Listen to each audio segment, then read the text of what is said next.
조선 수군의 배는 또 세계의 군함 발전상과는 좀 멀어지지 않았습니까? 임진왜란이 1592년에 발발했는데 그거보다 100년 앞서서 1492년에 포르투갈, 스페인 이런 데서는 콜럼버스 같은 사람이 배를 띄워가지고 그걸로 대서양을 건너서 유럽에서 아메리카까지 원양 항해를 하고 막 이랬었거든요.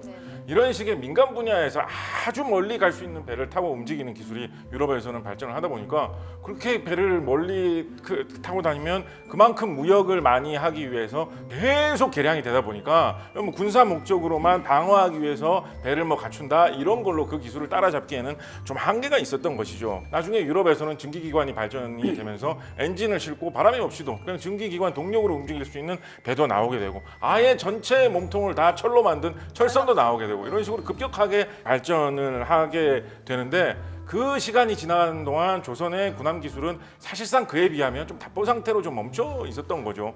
그래서 대한제국 시대 조선 말 정도가 되는 1906년 20세기 초죠. 이때 정도가 되면 영국에서는 드레드노트함이라고 해가지고 당시로서는 세계 최대급의 전함이다라고 해서 배 크기를 뭐 10,000톤 이상, 2만 톤 좀 안 되는 규모, 17,000톤짜리 배다 이런 걸 막 만들거든요. 근데 조선시대 판옥선, 거북선 이런 배는 100톤에서 300톤 사이 정도 규모로 본단 말이에요.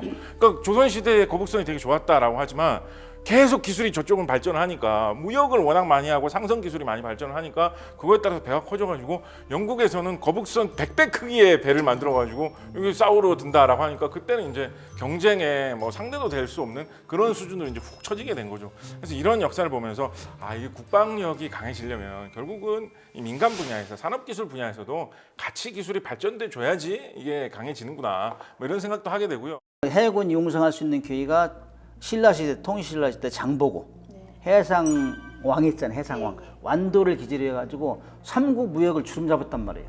그때 당시에는 배도 우리 한국이 제일 컸대요. 그래도 일본하고 중국이 와서 막 읍조리고 그랬단 말이에요. 그때 줄 잡아서 해군 정식 해군 아니지만 해양에 종사한 사람이 1만 명 정도 된 거예요. 굉장히 큰 거죠. 그때 이제 계승 발전을 못 시킨 거. 두 번째는 사실 거북선 같은 건 굉장히 기발한 아이디어거든. 그 당시에는 이거 어떤 사람들은 거북선이 물속에 잠수도 한 줄 아는데 그건 아니고 거북이 같이 생겼으니까 그럴 줄 아는데 그런 건 아닌데 상당히 일본에서 굉장히 두려워했단 말이죠. 그때 또 그런 기술을 계속 발전시키지 못한 것.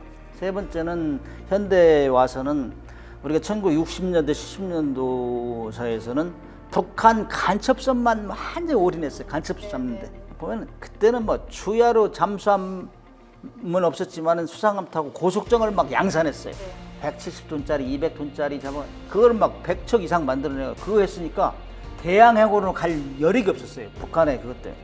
그런 것들이 이 발목을 잡았었는데 그럼에도 불구하고 한 20, 30년 지나고 나서 지금 우리가 세계 1등 한다는 건 우리 맘만 먹으면 할 수 있는 민족이다. 저는 그렇게 생각합니다. 네.